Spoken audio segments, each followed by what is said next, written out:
अरे जी, स्क्रीन भी शेयर हो रही है आप लोगों के साथ?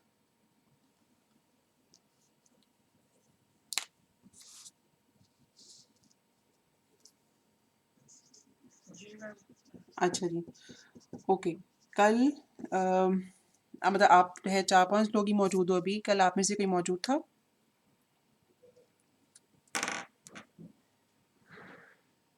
अच्छा जी, जल्दी से आप मुझे बता दीजिए। 2 मिनट में हम ज़रा रिवाइज़ कर लेते हैं कि कल के लेक्चर में क्या पढ़ा था।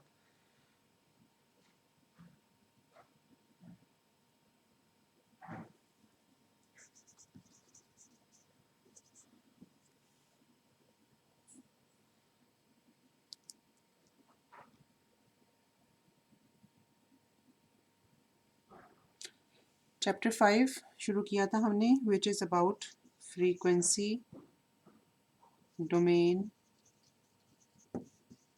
Analysis of systems. ठीक है, एनालिसिस का मतलब है कि हम सिस्टम्स की आउटपुट फाइंड आउट करना चाह रहे हैं और फ्रीक्वेंसी डोमेन को एनालाइज करना चाह रहे हैं, देखना चाह रहे हैं कि सिस्टम्स कैसे बिहेव करते हैं जब हम उनको फ्रीक्वेंसी डोमेन में देखते हैं तो। लेकिन एक बड़ा इंपॉर्टेंट कॉन्सेप्ट कल पढ़ा था और उसकी 2-3 एग्जांपल्स की थी। क्या कॉन्सेप्ट था वो?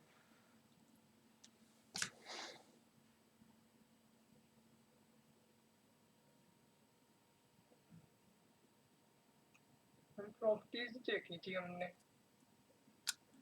प्रॉपर्टीज़ नहीं देखी थी हम लोगों ने। ये देखा था सॉरी वो जी, हम लोगों ने ये देखा था कि अगर हमारे पास इनपुट सिग्नल आइगन, मैं वो आइगन फंक्शन जी वाला और बिल्कुल बाद में आइगन बिल्कुल, वैल्यू। इनपुट सिग्नल अगर आइगन फंक्शन हो तो आउटपुट कैसे निकालते हैं। ठीक है, ये चीज़ देखी थी और ये बहुत इम्पोर्टेंट इसलिए है कि हमें थोड़ा सा ये देखना चाहिए या पता होना चाहिए कि अगर इनपुट पीरियोडिक सिग्नल होगा तो हमने आउटपुट को कैसे फाइंड आउट करना है। तो हम एक्स आउटपुट ऑफ को ओमेगा। हाँ जी फाइंड करते हैं इस तरह से। और इन हम लोगों ने फिर इस एग्जांपल को, यानी कि 3 पॉसिबल तरीके हैं, यानी कि यहाँ 3 पॉसिबल सिचुएशंस हैं जिसमें हम ये चीज़ अप्लाई कर सकते हैं। इसमें एक तरीका तो ये था कि जिसमें हमें एच ऑफ एन गिवन हो, उसको हम एच ऑफ ओमेगा में ट्रांसफॉर्म कर देते हैं, या हमारे पास डिफरेंस इक्वेशन गिवन हो और यहाँ से हम एच ओमेगा फाइंड आउट कर लेते हैं। और तीसरा अच्छा, उन इन दोनों सिचुएशंस में हमें जो एक्स ऑफ एन था ना, that was given in the form of an equation equation. Form. हाँ, आइगन फंक्शन की फॉर्म में या इक्वेशन की फॉर्म में गिवन था। और एक तीसरा फिर हम कह सकते हैं कि एक और हम लोगों ने एग्जांपल की थी जिसमें एक्स ऑफ एन हमें फिगर या प्लॉट की फॉर्म में गिवन था। ठीक है, जो एक्स ऑफ एन था, और फिर हम लोगों ने पहले उसको आइगन फंक्शंस की फॉर्म में ट्रांसफॉर्म किया था या कन्वर्ट किया था through D T F S, और फिर उसके बाद हम लोगों ने आउटपुट को कंप्यूट किया था। ठीक है, तो ये 3 ही मतलब मेरी नज़र में एटलीस्ट पॉसिबल सिचुएशंस हो सकती हैं और उनसे हम लोगों ने आउटपुट को निकालना सीखा। ठीक है, for a given periodic input signal. अच्छा, अगर अगर इनपुट सिग्नल हमारे पास आइगन फंक्शन ना हो या इन अदर वर्ड्स एक ए पीरियोडिक सिग्नल हो, तो उसके लिए जो पहली चीज़ है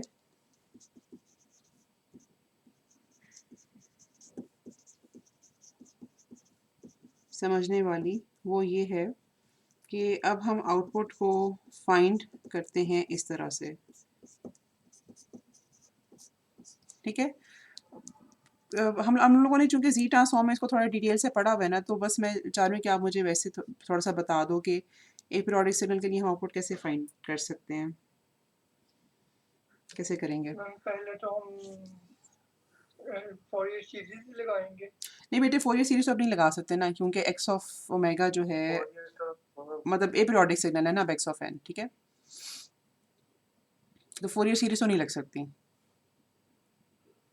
ठीक है, बात समझ आ रही है?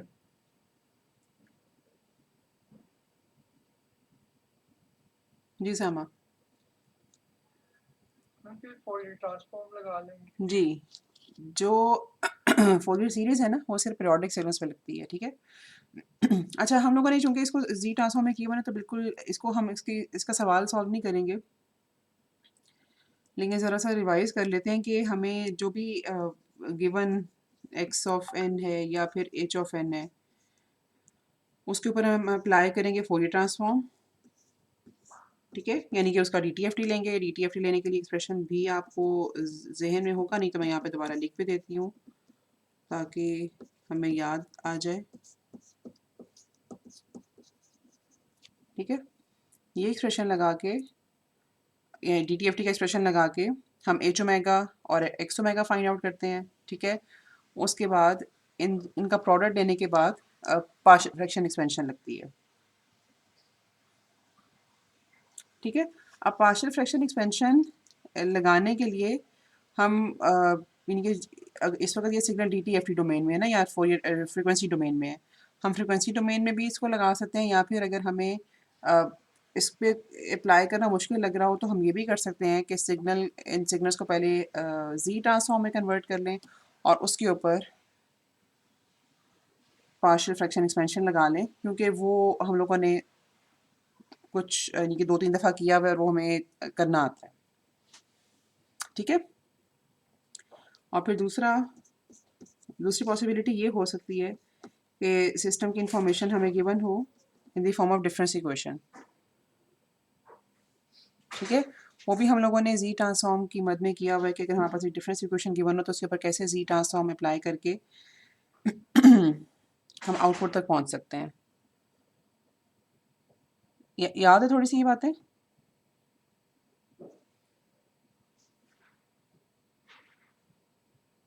जी भाई। ओके, तो इसलिए जब इनपुट हमारे पास ए पीरियोडिक सिग्नल है ना, तो उसका हम सवाल सॉल्व नहीं करेंगे, लेकिन हमारे पास सिचुएशन ये दोनों हो सकती है जहाँ पे हमें x(n) और h(n) गिवन हो, और हम ये वाला फार्मूला लगा के इन दोनों का प्रोडक्ट लेकर पार्शियल फ्रैक्शन एक्सपेंशन लगाकर y(n) तक पहुँचेंगे।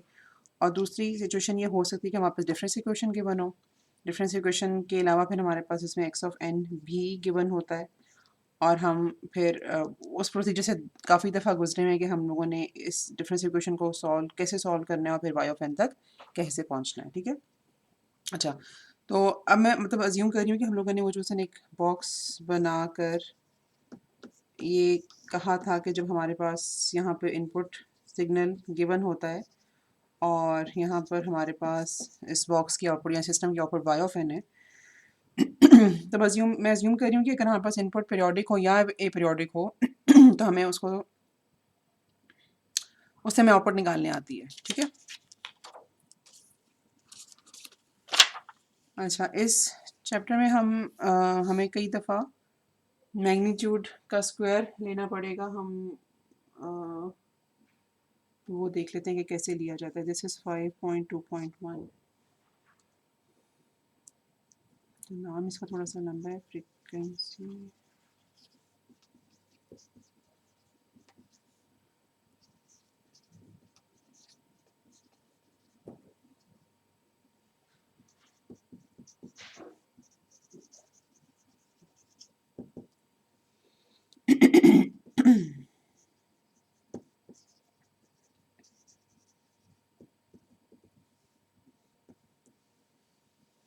अच्छा जी, सिस्टम फंक्शन यानी कि ट्रांसफर फंक्शन। ये छोटा सा टॉपिक है, इसमें सिर्फ हमें ये देखना है कि अगर हमें कभी मैग्नीट्यूड का स्क्वायर लेना हो तो वो हम कैसे लेते हैं। ठीक है, क्योंकि ये इस्तेमाल कई जगह पर होगा आगे। अच्छा जी, इसमें एक चीज़ ये भी है कि मैंने शायद आपसे ज़िक्र किया था कि इस चैप्टर में हम कई दफ़ा मतलब h(z) और h(ω) में अपनी यानी कि सिस्टम रिप्रेजेंटेशन को चेंज करते रहेंगे। तो हमें दोनों तरीके आने चाहिए कि h(z) गिवन हो तो h(ω) कैसे लिखना है, या h(ω) गिवन हो तो h(z) कैसे लिखना है।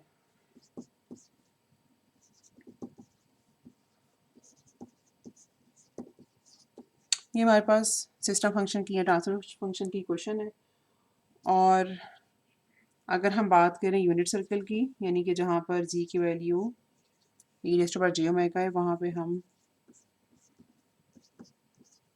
इसी इक्वेशन को ट्रांसफॉर्म करके या अपनी आसानी के लिए नहीं e⁻j⍵n ऐसे लिख सकते हैं। और ये चीज़ हम लोगों ने पहले देखी थी कि इसी रिप्रेजेंटेशन को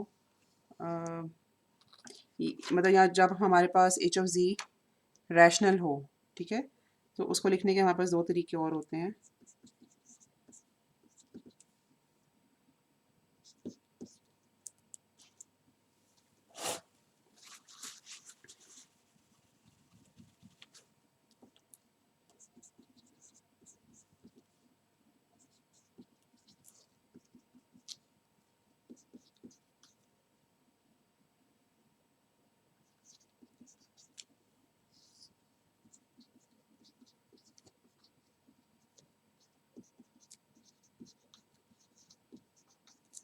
हाँ जी, ये क्वेश्चन याद है आपको?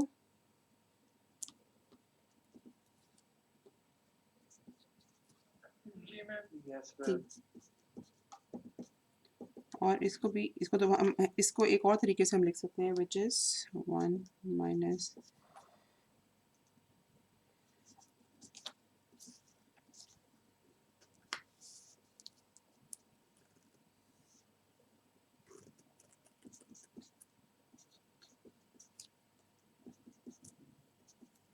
ये z ऑफ k और p ऑफ k क्या चीज़ें हैं? Zeros and poles. Zeros and poles.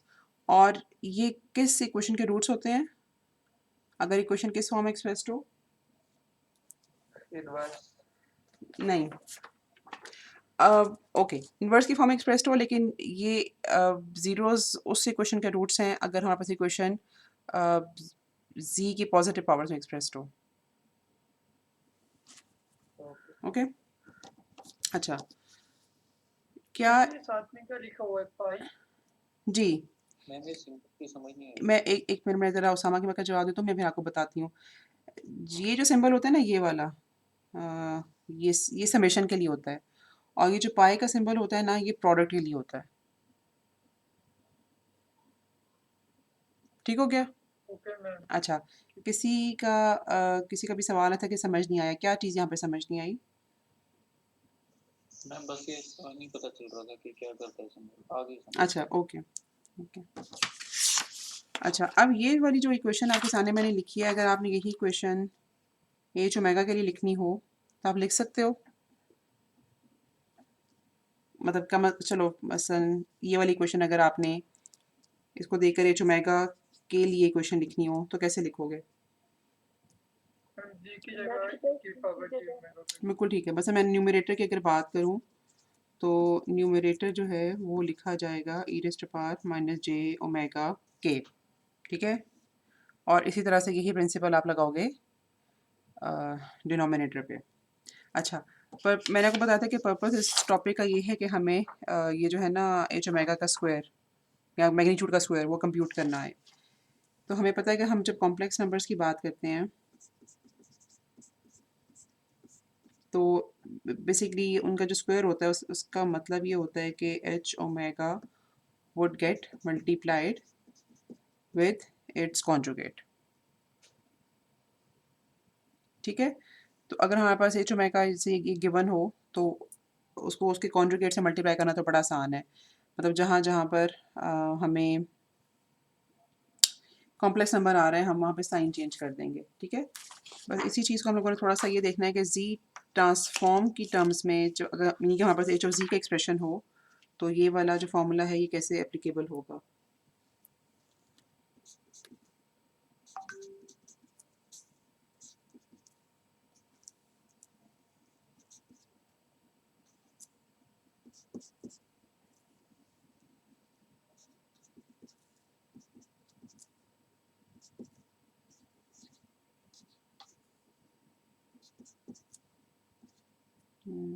E raised to power J omega.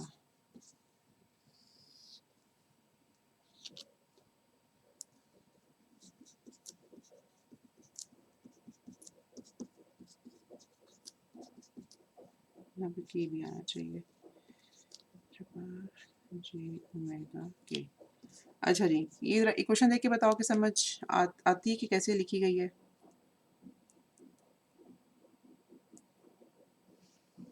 लिखा बेसिकली मैंने इसको इस इक्वेशन से है। ठीक है, ये एच ऑफ जी की इक्वेशन है और मैंने एच ओमेगा कॉन्जुगेट के लिए लिखा है इसको।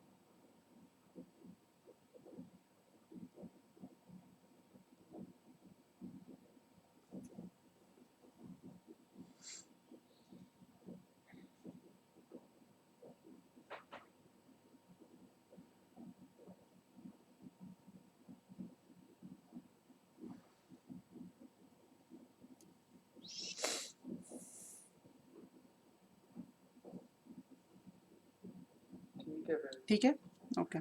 अच्छा, जो हमारे पास एज और बीज होते हैं ना वो यूजुअली रियल नंबर्स होते हैं।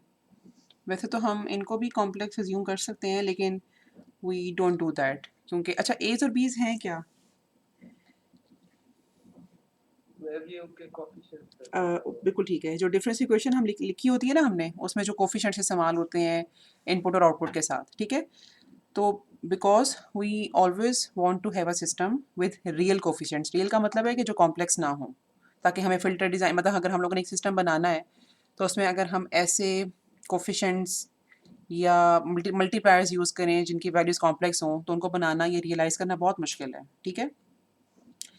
तो फ़िल्टर के कोफिशिएंट्स या सिस्टम के coefficients we always want them to be real, लेकिन उनके जो ओवरऑल हमारे पास इक्वेशन बनती है उसके रूट्स तो कॉम्प्लेक्स हो सकते हैं ना, क्योंकि हम लोगों ने सिस्टम जो बनाना होता है उसमें कोफिशिएंट्स तो ये वाले यूज़ करने होते हैं, ठीक है? तो सिस्टम तो हमारा रियल वैल्यूज़ के साथ बन जाता है, लेकिन ओवरऑल जो हमारे पास इक्वेशन बनती है मैथमेटिकल फॉर्म में, उसके रूट्स तो कॉम्प्लेक्स हो सकते हैं, ठीक है? बात समझ आई है?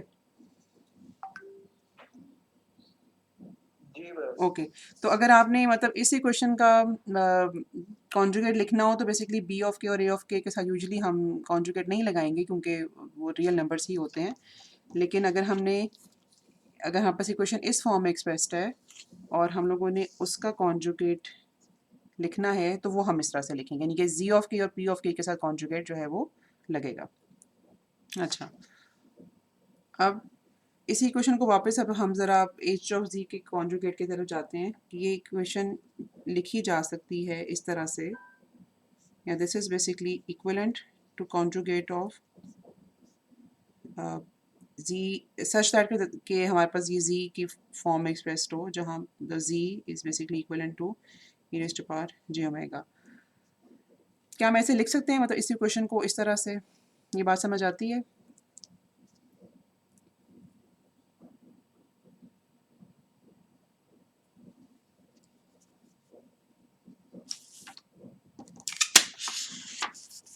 बाकी चीजें समझ आ गई, लेकिन ये नहीं समझ आई कि आपने e की पावर j ओमेगा k क्यों लिखा है, हालांकि वो था g की पावर -1।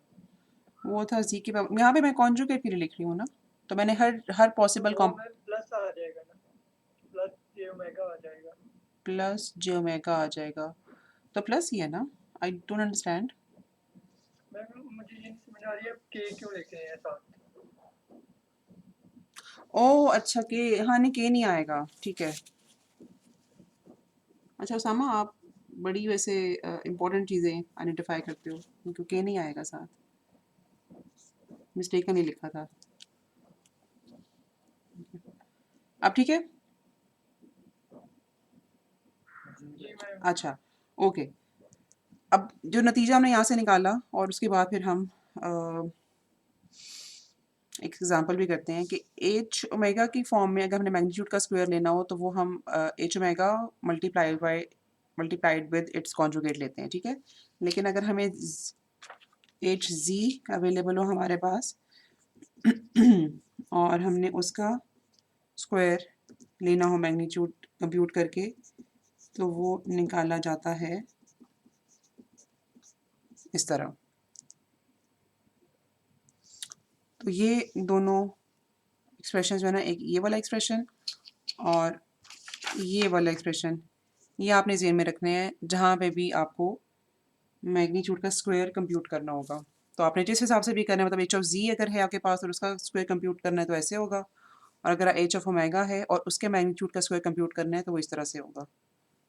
ज़्यादातर हम एच ओमेगा का इस्तेमाल करते हैं, but this is important to know कि ये एच ऑफ जी के टर्म्स में होता कैसे है।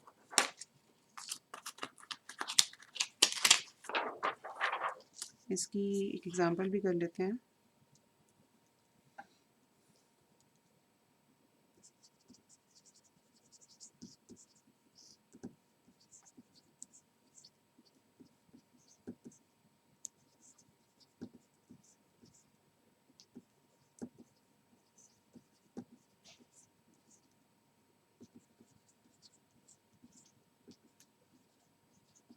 अच्छा जी, आपने मुझे पहले तो इसका एच ऑफ ओमेगा लिखवाना है, अगर हमारे पास ये डिफरेंस इक्वेशन अवेलेबल है तो।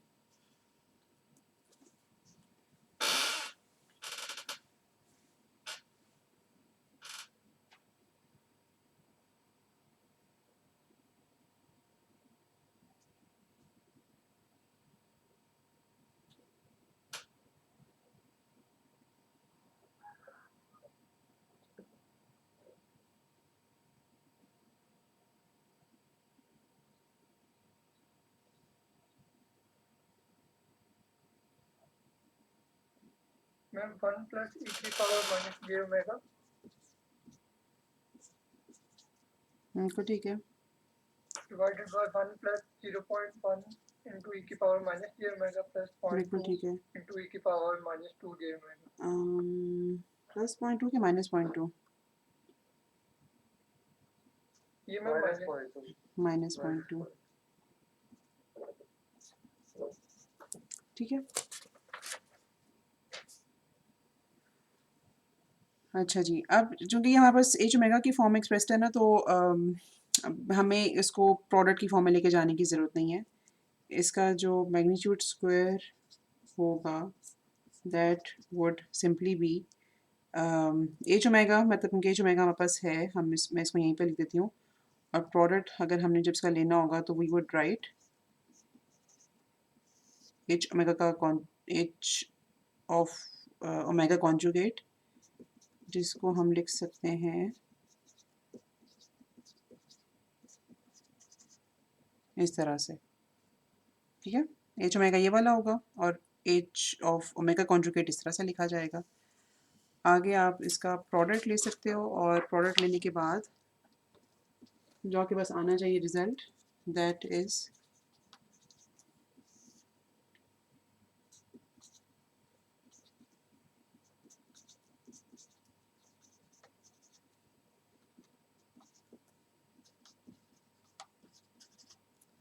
ये आपके पास आएगा। अच्छा, इस्तेमाल इसका आगे तब आएगा जब हम यहाँ मतलब फ़िल्टर डिज़ाइनिंग करेंगे ना, और हम ये हमारे पास कुछ इस तरह की रिक्वायरमेंट्स होंगी कि हमें इस फ्रीक्वेंसी के ऊपर इस तरह का एम्पलीट्यूड चाहिए, तो वहाँ पर ये वाली क्वेश्चन बहुत ज़्यादा इस्तेमाल होगी।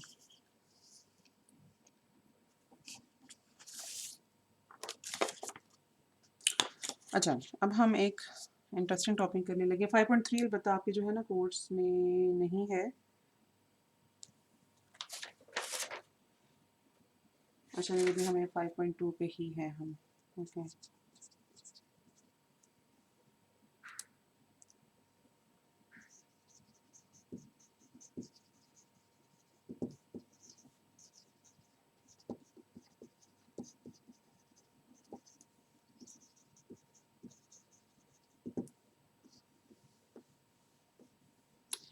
अच्छा, इस टॉपिक में ना, this is very interesting topic. हम लोगों ने देखना ये है कि हमारे पास जो poles and locations, poles and zeros मुख्तलिफ लोकेशंस पे हों, तो वो एक्चुअली सिस्टम की आउटपुट के ऊपर किस तरह से असरअंदाज होती है, उनकी उनकी पोजीशन या उनकी लोकेशन, ठीक है। अच्छा, मेरा ख्याल है कि मैं शुरू की थोड़ी इनिशियल कैलकुलेशंस स्किप करके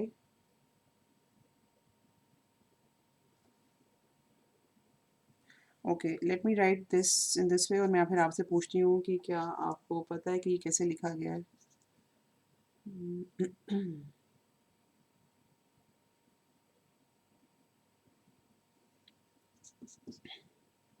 ओके, ये हम लोगों ने चूँकि अभी किया तो इसको मैं फिर डायरेक्टली लिख सकती हूँ।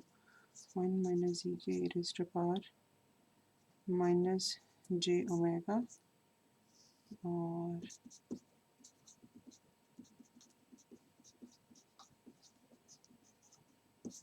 ओके, ये एक्सप्रेशन ऐसा एक्सप्रेशन था जो हम लोगों ने अभी ही इस्तेमाल किया था।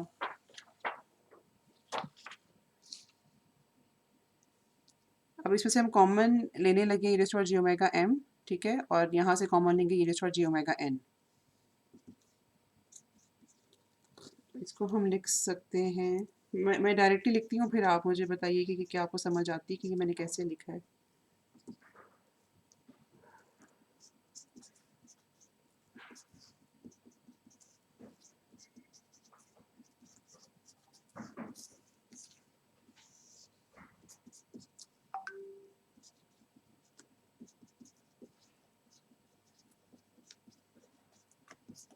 अच्छा, मैंने इन दोनों एक्सप्रेशंस को इक्विवेलेंट लिखा है। अब आप मुझे देख के बताओगे क्या ये आपको समझ आता है कि कैसे लिखा गया है।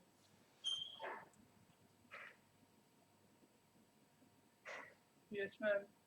हाँ जी, सबको क्लियर है? एक जवाब मुझे और चाहिए, फिर मैं आगे चलती हूँ, ठीक है, गुड इनफ। अच्छा, अब ज़रा न्यूमरेटर और डिनोमिनेटर को ना हमने अलग अलग देखना है। न्यूमरेटर में हमारे पास क्या सूरत हाल है कि ई रेस्ट पर जे ओमेगा माइनस जी ऑफ के, और इसको हम फॉर द टाइम बिंग लिख रहे हैं इस तरह से।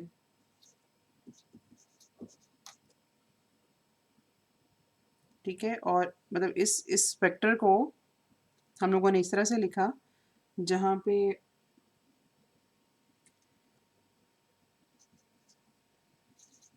क्यू के हमारे पास जो एक मतलब मैग्नीट्यूड है उसको हम लिख सकते हैं ई रेस्ट टू पावर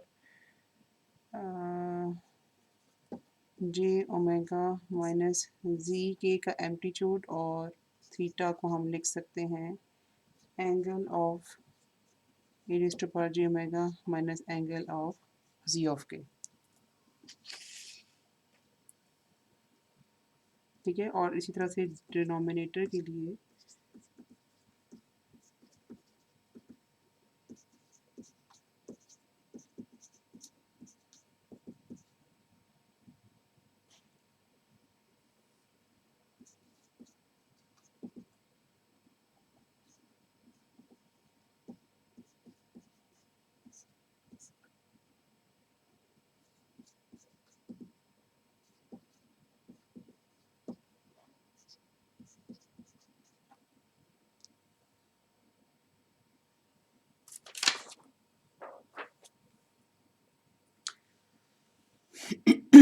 अच्छा, ये जो कहानी यहाँ पे लिखी हुई है ना, इसका मतलब ये है कि हमारे पास ई पर जे ओमेगा लेट्स सपोज कि एक वेक्टर है।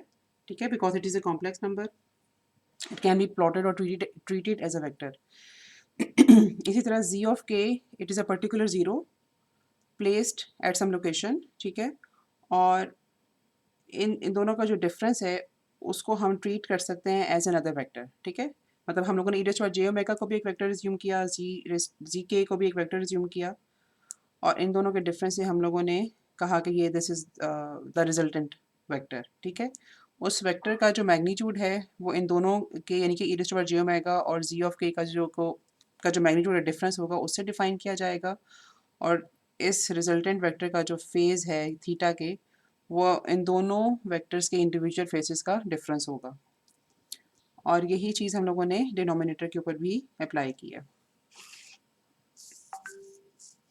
अभी आप थोड़ा सा ही लिख लो, उम्मीद है कि जब एग्जांपल करेंगे तो ये थोड़ा सा आपको समझ आ जाएगा।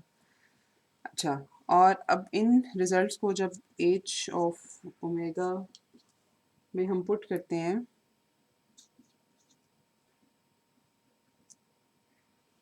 तो हम इसको लिख सकते हैं, मतलब अगर जो हमारे पास पहला ज़ीरो होगा उसके लिए Q1 ओमेगा, फिर Q2 omega, and so on QM omega.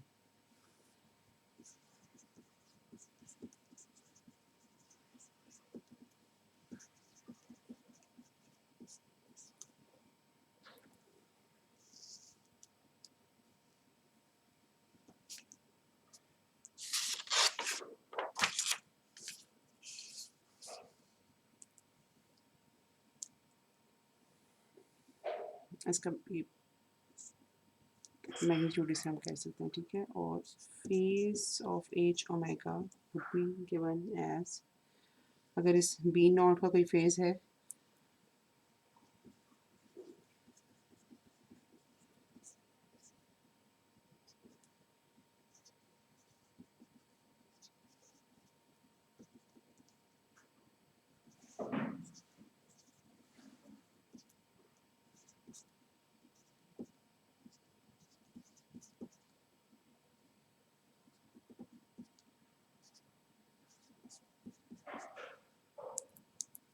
ये चीज़ समझ आई कहाँ से आई है बीच में? ये उसे एक्सपोनेंशियल ठीक है, वो जो शुरू में हम लोगों ने एक्सप्रेशन लिखा था ना ये वाला, ये वहाँ से आया। अच्छा, ओके, और अब मैं ज़रा आपको ये बता दूँ कि ये बेसिकली क्या चीज़ है। अगर हमारे पास बी नॉट पॉजिटिव हो, ठीक है, क्योंकि यूजुअली हम बी नॉट को एक कांस्टेंट टर्म अज्यूम करते हैं तो फिर हमें पता होना चाहिए कि एंगल ऑफ बी नॉट का क्या मतलब है। अगर तो बी नॉट मतलब if B not is positive तो एंगल ऑफ बी नॉट 0 बन जाता है। लेकिन अगर बी नॉट नेगेटिव हो, जी उसामा आप बता सकते हो कि एंगल क्या आएगा? कल शायद आपके साथ कुछ इस तरह की बात हुई थी। 180। 180 बिल्कुल ठीक है। पाए या फिर 180। Very nice. अच्छा, अब इस कहानी के बाद ना हम एग्जाम्पल करने लगे हैं कि ये हम लोगों ने सारा कुछ लिखा क्या, ये क्यूज़ और आर्स होते क्या हैं। अच्छा ओके, अब ये वाला जो एक्सप्रेशन हमने जो मेगा का लिखा था ना, इसे बेसिकली हम लोगों ने कहा था कि हमारे पास न्यूमरेटर में n ज़ीरोज़ हैं और डिनोमिनेटर में n पोल्स हैं, ठीक है। अब हम देखने लगे हैं कि एक इंडिविजुअल ज़ीरो की कंट्रीब्यूशन क्या होती है अगर वो रियल एक्सिस पे हो तो, और फिर हम इसी चीज़ को पोल के लिए भी पढ़ेंगे, ठीक है। मतलब एक ज़ीरो रियल एक्सिस पे अगर लोकेटेड है तो ओके, ये चीज़ कैसे बनेगी और इन बातों का क्या मतलब है।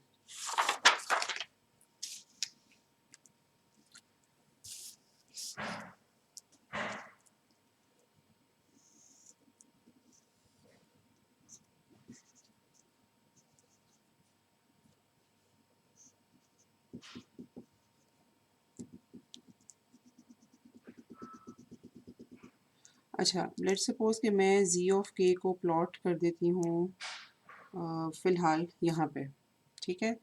This is G of 1। अच्छा, e raise to power J omega क्या चीज़ है? कुछ अंदाज़ा लगा सकते हो उसके बारे में?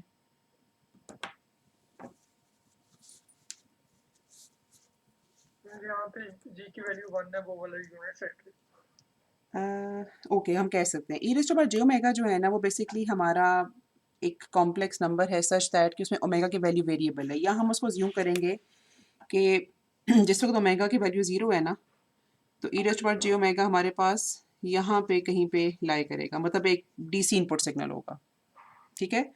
ओमेगा की मैक्सिमम वैल्यू पाई तक जा सकती है, तो ये बेसिकली हम इनपुट पे फ्रीक्वेंसी को वेरी कर रहे हैं, ये हमारे पास वेरी करता करता करता यहाँ तक आएगा, यानी कि ज़ीरो से लेके पाई तक हम जब स्वीप करेंगे इनपुट फ्रीक्वेंसी को तो ये बेसिकली हमारे पास मूव करता करता यहाँ तक आ जाएगा, ठीक है।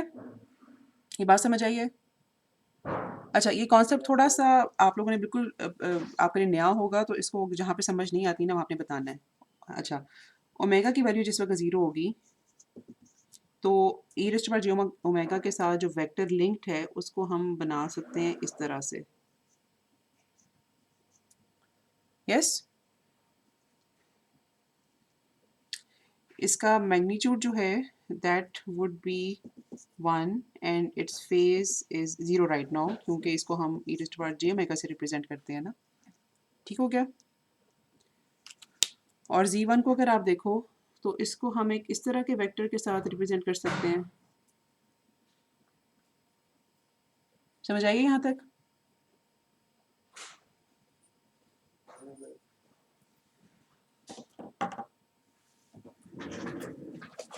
अच्छा, और इन दोनों का डिफरेंस क्या होगा? मुझे वो वेक्टर कहाँ पे ड्रॉ करना चाहिए?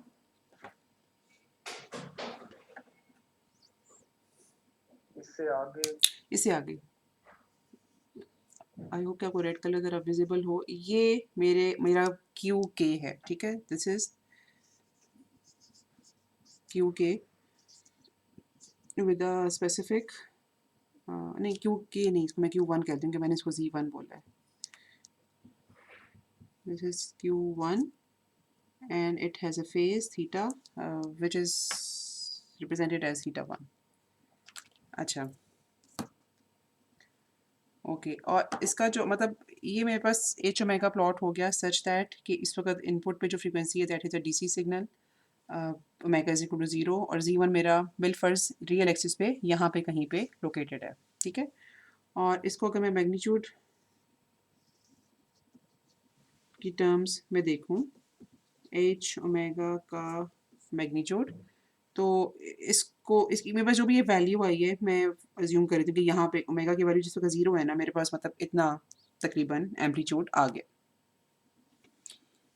इस चीज़ को मैंने इस चीज़ से रिलेट किया है, इस मैग्नीट्यूड प्लॉट से, ये बात समझ आई है? ओके। अब हम ओमेगा की वैल्यू ज़्यादा करते हैं।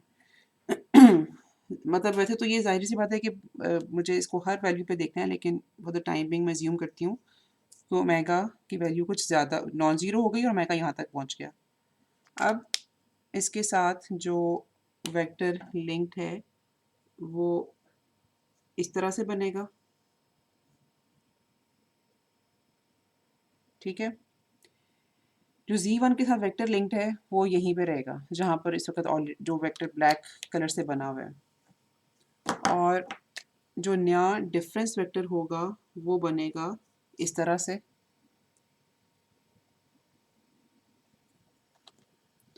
कुछ देख के पता चल रहा है कि इस ये थोड़ा सा एम्पलीट्यूड इसका सॉरी मैग्नीट्यूड इसका थोड़ा सा इंक्रीज हुआ है,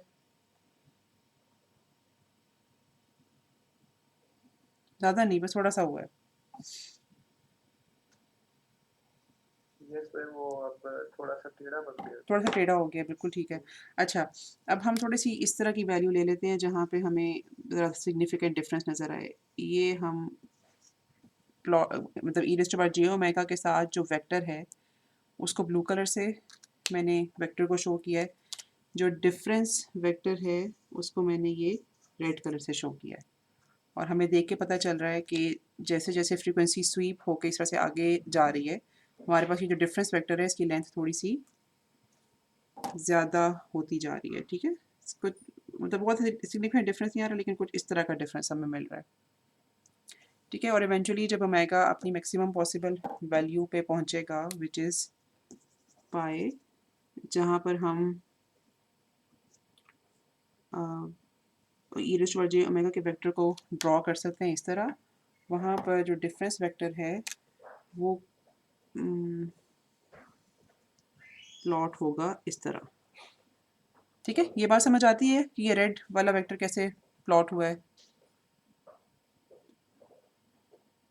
यस मैम। ओके। तो हमारे पास 0 से लेकर पाए तक कुछ लगभग इस तरह का रिस्पांस हमें मिलेगा एच ओमेगा को अगर हम देखें। अच्छा, अगर आपको ये बात समझ आ गई है तो मेरा आपसे अगला सवाल ये है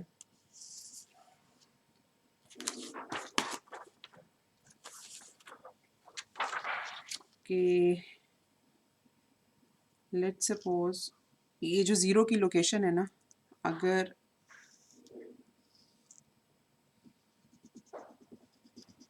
ज़ीरो मेरे पास यहाँ पे हो इस जगह, यानी कि 0 1 के बहुत पास हो, मतलब 0.9 0.8 समथिंग लाइक दिस, तो मेरे पास जो रिजल्टेंट एच ओमेगा बनेगा वो कैसा बनेगा?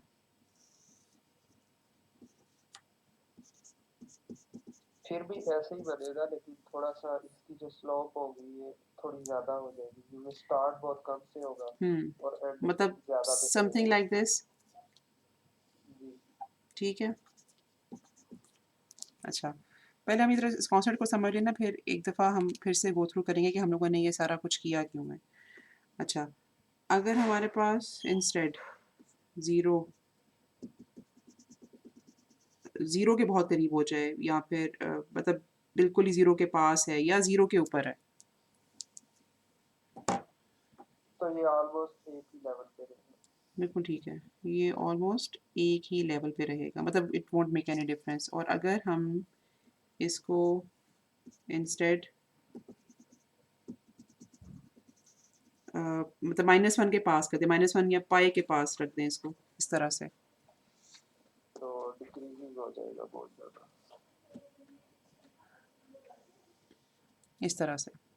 अच्छा, अब अच्छा ओके, पहले मैं ज़रा आपसे ये पूछ लूँ या कंफर्म कर लूँ कि ये वाली बात सबको समझ आई है, उसके बाद फिर हम देखते हैं कि हम लोगों ने ये हम लोगों ने किया क्या है, ठीक है। ये बात समझ आई है?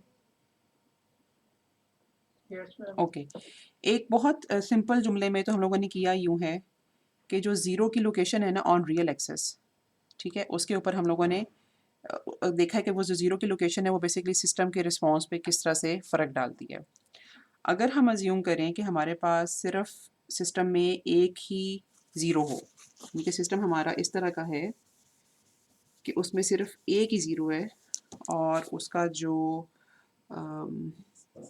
एच ओमेगा है वो हम इस तरह से लिख सकते हैं।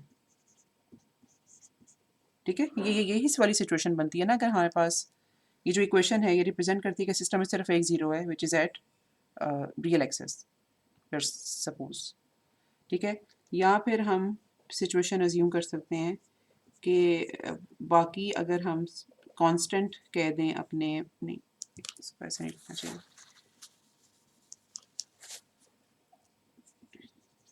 कि बाकी अगर हम अपने ट्रांसफर फंक्शन को लेट्स सपोज कांस्टेंट कह दें और हम इस ज़ीरो की बाकी का मतलब ये है कि जितने भी ज़ीरोज़ और पोल्स हैं उनको लेट्स सपोज कि हमने इकट्ठा करके कैपिटल ए कह दिया और अब हम ये देखना चाह रहे हैं कि इस पर्टिकुलर ज़ीरो की जो लोकेशन है वो किस तरह से असरअंदाज होती है एच एफ ओमेगा पे। ठीक है, तो हमें पता ये चला कि अगर ज़ीरो वन के बहुत करीब हो तो बेसिकली सिस्टम क्या करेगा, वो लो फ्रिक्वेंसीज को अटेनुएट करेगा, वो हाई फ्रिक्वेंसीज को पास इजीली करेगा। अगर रियल एक्सिस पे जो ज़ीरो है वो zero G is equal to zero के बहुत करीब हो तो वो हर तरह की फ्रिक्वेंसीज को एक तरह से ट्रीट करेगा, और अगर ज़ीरो पाई के बहुत करीब हो तो वो बेसिकली हायर फ्रिक्वेंसीज को अटेनुएट करेगा, वो लो फ्रिक्वेंसीज को पास होने देगा। क्योंकि ज़ीरो जो है उसको बेसिकली मतलब मकसद ही ये है कि वो फ्रिक्वेंसीज़ को ज़ीरो करता है, तो जिन फ्रिक्वेंसीज़ की वो पास होगा उन फ्रिक्वेंसीज़ को वो ज़ीरो आउट करने की कोशिश करेगा। ओके। ठीक है, अच्छा ये तो क्यू केस का कॉन्सेप्ट हो गया ना। अब जाहिर सी बात है अगर हम ज़ीरोज़ बढ़ा दें, मतलब चलो मैं इसी कॉन्सेप्ट को लेकर आगे चलूँ और आपसे ये पूछूं कि हमारे पास ये दो ज़ीरोज़ यहाँ पे हैं, ठीक है, ये 0.9 पे भी हो सकते हैं और एग्जैक्टली 1 के ऊपर भी हो सकते हैं, मतलब इसका मतलब ओके चलो अगर हम इसको 1 पे रख भी दें it won't make any harm, क्योंकि ज़ीरो की लोकेशन जो है वो यूनिट सर्कल के ऊपर हो सकती है। This is at 1, this is at -1, तो ये इसका रिस्पॉन्स किस तरह का होगा?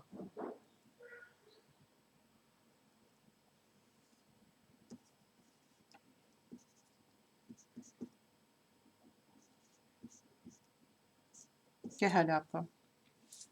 एग्जैक्टली मैंने 1 पे रख दिया अब इसको और यहाँ पे ये अब एक डबल बन जाएगा ना दोनों का कंबाइन करने के, अ, लास्ट वाला और जी फर्स्ट मतलब वाला। मेरा सवाल ये था, ये मैं जानना आपसे ये चाह रही थी कि दो ज़ीरो जो मेरे पास है ना, एक को मैंने 1 पे रखा और एक को -1 पे, ये फ्रीक्वेंसी रिस्पॉन्स पे किस तरह से फ़र्क डालेगा? ये किन फ्रीक्वेंसीज़ को पास करेगा, किन को नहीं करेगा? Something like that. पाई और जो जीरो है, वो ये वाली जो है ये कम होगी, कम नहीं, मतलब ज़ीरो अटेनुएट हो होगी, जाएगी। ज़ीरो होगी। हाँ जी। जीरो जीरो हो ठीक है? जाएगी ना। कम में और ज़ीरो में डिफ़रेंस है। अगर तो मैं इसको 1 की जगह पॉइंट हटाने पे रखूँ ना यहाँ पे, तब आप कह सकते हो कि कम होगी। लेकिन अच्छा ये 1 पे है। जी, जी, ओके ये 1 पे है। ठीक है। 1 पे हो ओके गया तो ये ओके। मतलब ये मैं अप्रॉक्सिमेटली बना रही हूँ, कुछ डिफरेंट भी हो सकता है, लेकिन ये कुछ इस तरह से होगा। ज़ीरो और पाई बिल्कुल एलिमिनेट हो जाएँगे। अच्छा just for the sake of understanding इसको हम 0.9 पे भी रख के देख लेते हैं। क्या ख़्याल है कि अब कैसा रिस्पॉन्स अब बनेगा? जीरो नहीं होगा लेकिन जीरो क्लोज ही होगा, मतलब हाँ, काफी समथिंग ओके ये मुझे पहले की तरह का बनाना चाहिए, समथिंग लाइक दिस।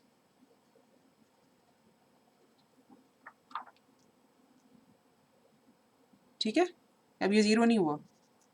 यहाँ पे भी कुछ एम्पलीट्यूड मिल रहा है, यहाँ पे भी कुछ एम्पलीट्यूड मिल रहा है, और वो कौन सा कितना एम्पलीट्यूड है? वो ये वाला एम्पलीट्यूड है, ये जो रेड मार्कर से हमें थोड़ा सा नज़र आ रहा है। हाँ जो ठीक है, इफेक्ट होगा। ओके, तो हम लोगों ने इस टॉपिक में या कम से कम अभी तक जो पढ़ा है इसमें हम लोगों ने ये सीखा कि जो ज़ीरो की लोकेशन है वो सिस्टम रिस्पॉन्स पे किस तरह से असरअंदाज होती है। तो इससे हम ये नतीजा भी निकाल सकते हैं कि अगर हमने किसी फ्रीक्वेंसी को कम्प्लीटली एलिमिनेट करना हो तो हम उस एग्जैक्टली उस फ्रीक्वेंसी के ऊपर ज़ीरो को प्लेस कर सकते हैं। ओके, ये बात समझ आती है?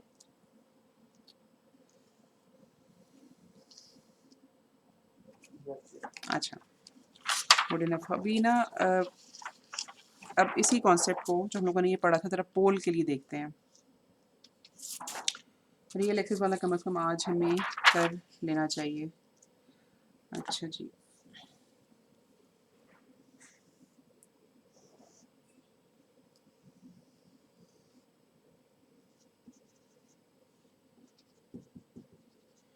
ये हमारे पास पोल है P1।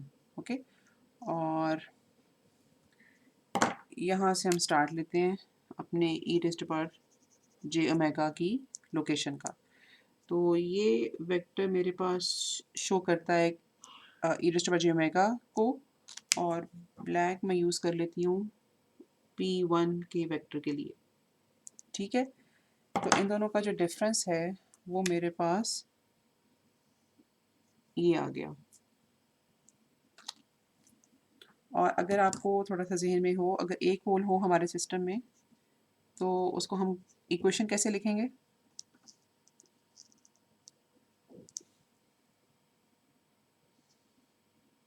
ऊपर कुछ भी होगा, नीचे एक पोल होगा, लाइक वन माइनस। बिल्कुल ठीक है।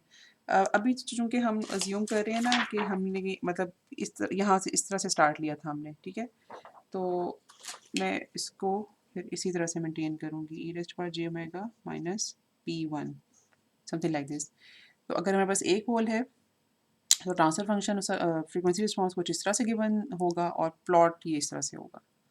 और अब ओमेगा की वेरिएशन करके देखेंगे कि ये जो पोल इस लोकेशन पे है, इस रियल वैल्यू पे, ये एच ओमेगा को किस तरह से मनूवर करेगा, कैसे डेवलप करेगा एच ओमेगा को के मैग्नीट्यूड रिस्पॉन्स को। जी बताइए। या चलो फ़िलहाल तो आप मतलब इतना नहीं बता सकते, इसको हम इस तरह से कर लेते हैं कि ये पर्टिकुलर एक एम्पलीट्यूड हमें मिल गया, मैग्नीट्यूड। ठीक है, यहाँ पर अब हमारे पास e⁻ है और ये r ऑफ 1 थोड़ा ज़्यादा हो गया पहले के मुकाबले में। किस तरह से रिफ्लेक्ट होगा मैग्नीट्यूड एक्सिस में, मैग्नीट्यूड प्लॉट में? बढ़ता जाएगा, कम होता जाएगा। कैसे? ऑपोजिट ऑपोजिट उसका रेसिप्रोकल में है ना, जीरो का। डिनोमिनेटर में है। ओके ओके, ठीक है, जिस वक्त पहुंचेगा ये मतलब पाई मैक्सिमम इसकी फ्रीक्वेंसी होगी।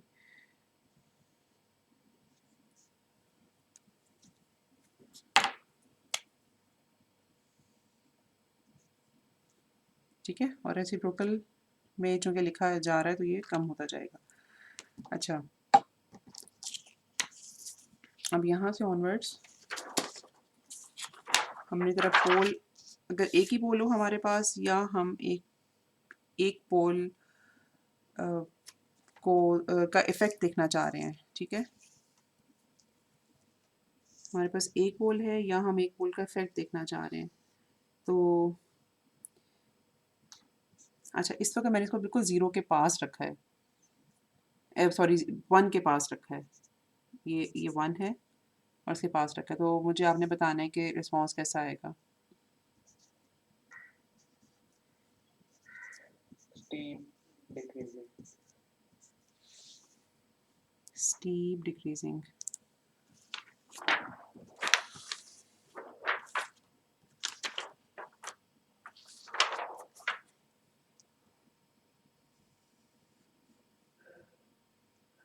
ठीक है, चूँकि ये वो कम्प्लीटली उसमें नहीं है तो यहाँ से कर सकते हैं।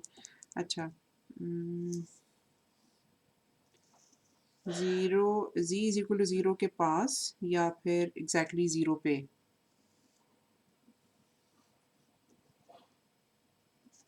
ये तो वही एलटी आ जाएगा जैसे हमारा ज़ीरो होता है कांस्टेंट। ना। अच्छा, मैं ज़ीरो से पाया तक क्यों बना रही हूँ, मैं पीछे क्यों नहीं बना रही?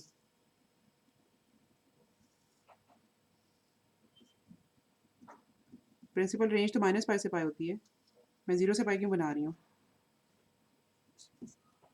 मैम वो भी ऐसा ही होगा। शायद ये ऑड होता है। नहीं बेटे, ये मैग्नीट्यूड प्लॉट हमेशा इवन होता है। अगर हमारे पास एक्स ऑफ एन यानी कि टाइम डोमेन सिग्नल अगर रियल हो, ठीक है, यानी कि नॉन कॉम्प्लेक्स हो, तो magnitude plot is always an even function. तो यही चीज़ आप रिपीट कर सकते हो। अच्छा जी, मैंने अब -1 के बहुत पास रख दिया इसको।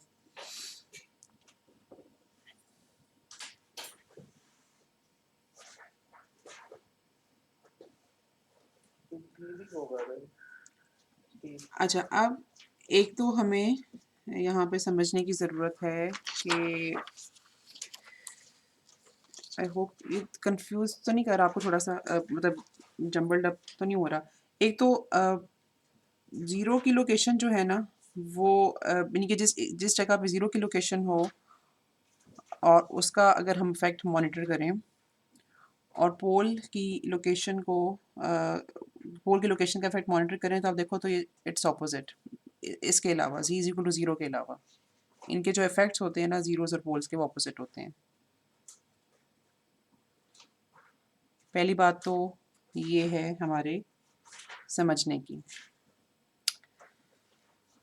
अच्छा, जो दूसरी बहुत इंपॉर्टेंट बात है जिसका जवाब आपने सोच के मुझे देना है कि क्या हम पोल को 1 के ऊपर रख सकते हैं?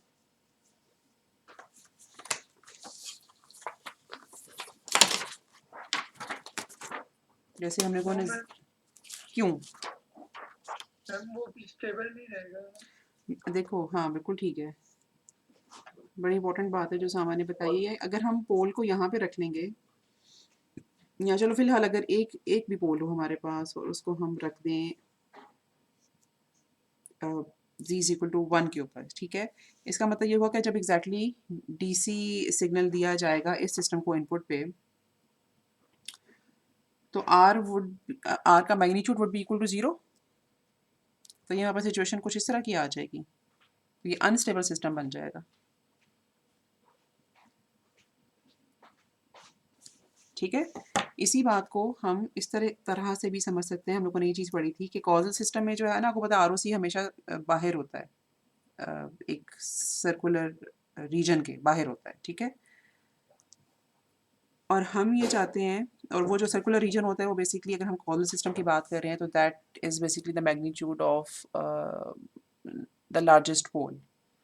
तो पोल्स तो वैसे ही भी हम चाहते हैं कि हमेशा 1 से कम हो।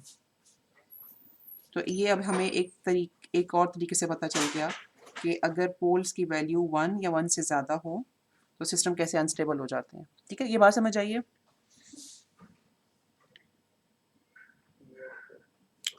ओके, तो पोल्स को हम कभी भी 1 नहीं रखते। जिन फ्रिक्वेंसीज को हमने एम्पलीफाई करना होता है, हम पोल्स को उनके ज़रा पास पास रख देते हैं। यानी कि अगर हम लोगों ने एक लो पास फिल्टर बनाना है और हमारे पास सिस्टम इस तरह का है कि एक पोल की प्रोविज़न है हमारे पास, हम मतलब एक पोल के साथ हमने सिस्टम डिज़ाइन करना है और हम लोगों ने लो पास फिल्टर बनाना है, तो हम अपने पोल को z=1 के बहुत पास रख देंगे। और इसी तरह से अगर हाई पास फिल्टर बनाना है, मतलब ये लो पास के लिए यहाँ पे रखा जाएगा, हाई पास अगर बनाना है तो हम यहाँ पे कहीं पे रखेंगे इसको, मतलब 1 के ऊपर नहीं रखेंगे, 1 के बहुत पास रखेंगे। तो अगर हमारे पास एक पोल या एक ज़ीरो हो तो हम उसके साथ लो पास या हाई पास फिल्टर बना सकते हैं, अज्यूमिंग कि हमें ये सारा ये जो कॉन्सेप्ट है हम लोगों ने पढ़ा ये क्लियर हो। या इसी को मैं इस चीज़ को मैं ऐसे भी कह सकती हूँ कि एक पर्टिकुलर ज़ीरो या पोल जो कि रियल एक्सिस पे हो, उसका इफ़ेक्ट क्या होता है सिस्टम के फ्रीक्वेंसी रिस्पांस के ऊपर, वो एटलीस्ट हमें समझ आ जाना चाहिए। ओके, क्या समझ आया आपको?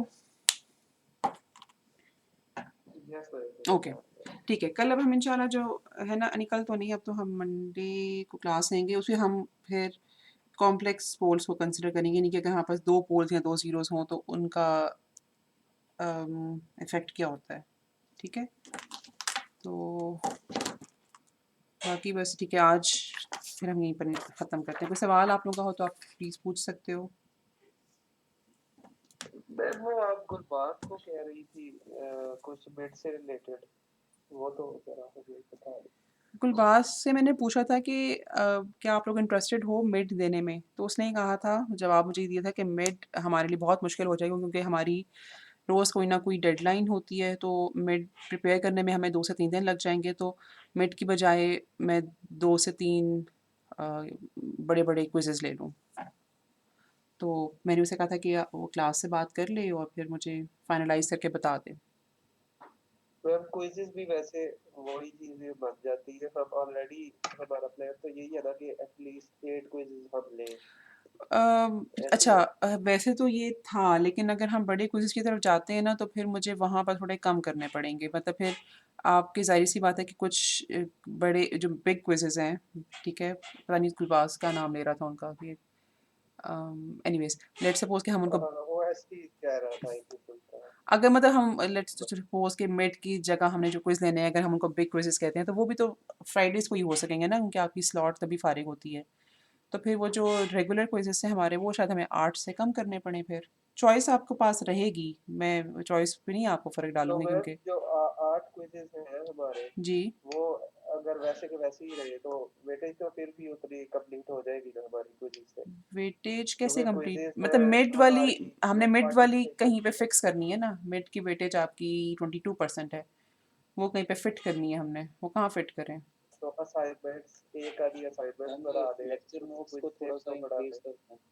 हाँ, नोट्स भी है आपको। नोट्स तो अब तो नहीं है, वो तो बचपन से थे ना, वो उसके बाद मैम उसकी तो वो वेटेज बचपन है। से नहीं तो मैम पहले तो कम थे ना, पहले 15 आपने कहा था 15 कि मार्क्स तक 15। थे मैम। हाँ हाँ 15 मार्क्स तक। मैम तो 15 मार्क्स के हिसाब से आपने वेटेज रखी थी, अब तो शायद पूरा सेमेस्टर ही हो तो उसकी भी वेटेज अगर आप इंक्रीज कर शायद लेंगे। क्या है पूरा सेमेस्टर, अब शायद फाइनल भी अच्छा ओके, है। चलो उसको पहले 10 था कि हम अज्यूम या एक्सपेक्ट कर रहे थे कि चलो 6-7 हफ्ते हमें करना पड़ेगा, ओके चलो उसको हम 10 से 15 कर सकते हैं, ठीक है।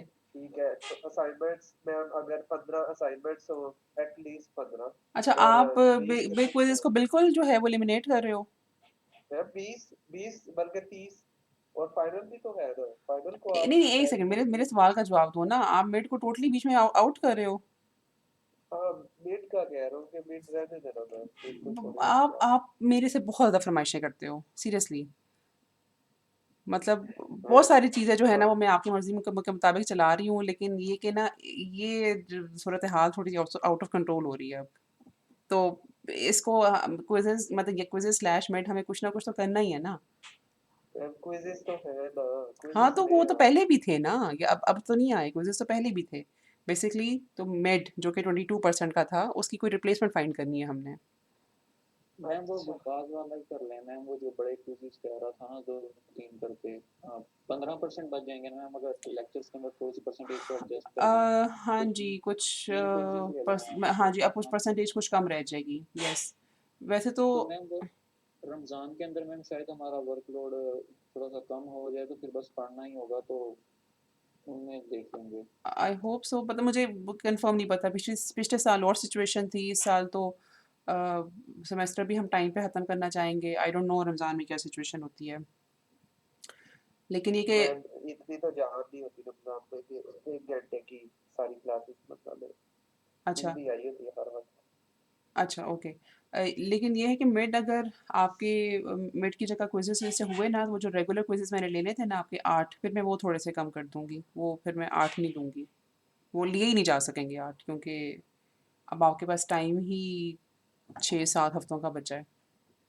तो हमारे 6 आउट ऑफ 8 वाला जी, वो अगर चॉइस तो आपकी इंशाल्लाह मेंटेन रहेगी, लेकिन क्विज़ेस का नंबर थोड़ा कम हो जाएगा। 2 खराब हो चुके हैं मेरे हिसाब से तो। तो आपको तो वैसे ही सारे अच्छे करने हैं जो रह चुके हैं। हाँ, अच्छा जी, चलें ठीक है फिर, एक तो चीज़ आप लोगों ने मुझे कही कि मैं ऑनलाइन लेक्चर्स की वेटेज बढ़ा दूँ, okay that can be done, और मिड की जगह फिर हम इंशाल्लाह क्विज़ेस कर लेंगे, ठीक है? अच्छा। जी, थैंक यू एंड अल्लाह हाफ़िज़।